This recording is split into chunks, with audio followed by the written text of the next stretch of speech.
Okay, Bobby has severe hemophilia. He's 25 or 26 years old now. Time gets away with me.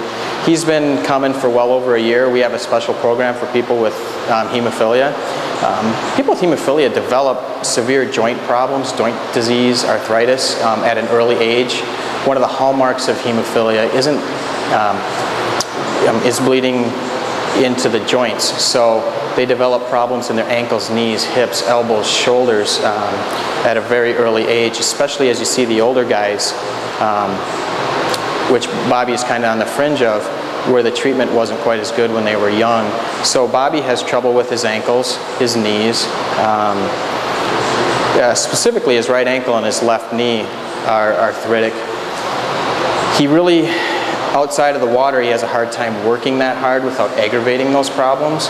To achieve these kind of heart rates on land is almost impossible for Bobby without abusing those arthritic joints. So that's why he's done so well in here. When he came to us a little over a year ago, he was on crutches and he was wearing an ankle brace on his right ankle. Today, you can see how hard he works. Since then, he's taken up golf, and he's begun training and doing some martial arts work to add to his workout. So here he came in, a little over a year ago, disabled, on crutches, wearing an ankle brace, to now he's interested in sports, taking up new hobbies, and he's seen everything he's able to do increase just because of that level of fitness. He's not able to get on a regular treadmill and work that hard because of his arthritic joints. And what that'll do is, if he works too hard on land, one wrong move, twists a knee, twists an ankle, or just that abuse will cause internal bleeding in those joints.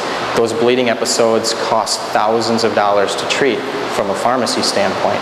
So we've seen dramatic decreases in the cost of treatment just from the pharmacy side of it for people like Bobby. Because of that, they're able to get in shape.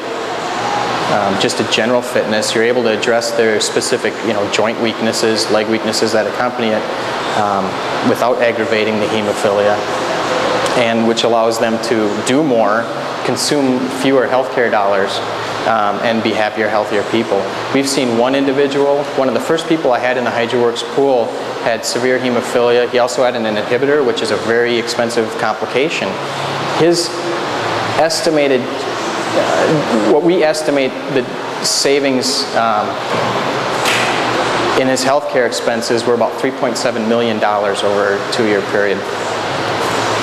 He went from, when he started, being virtually homebound because of multiple bleeding episodes, and we had calculated his daily treatment costs from a healthcare standpoint of over $14,000 a day. And through a long process that really centered on the HydroWorks pool of getting him in shape, starting off very slowly and gradually and working up to an intense workout where he could just really condition his body. Not just working on the joint issues and the joint disease, but working around the joint disease so he could work hard. His treatment costs went from, again, over $14,000 a day to around $2,000 a day, saving the state of Minnesota about $3.7 million a year. And also during that time period, wasn't in the hospital a single time. Went from being virtually homebound, disabled person, to obtaining employment, going to school, and really, gaining a life back.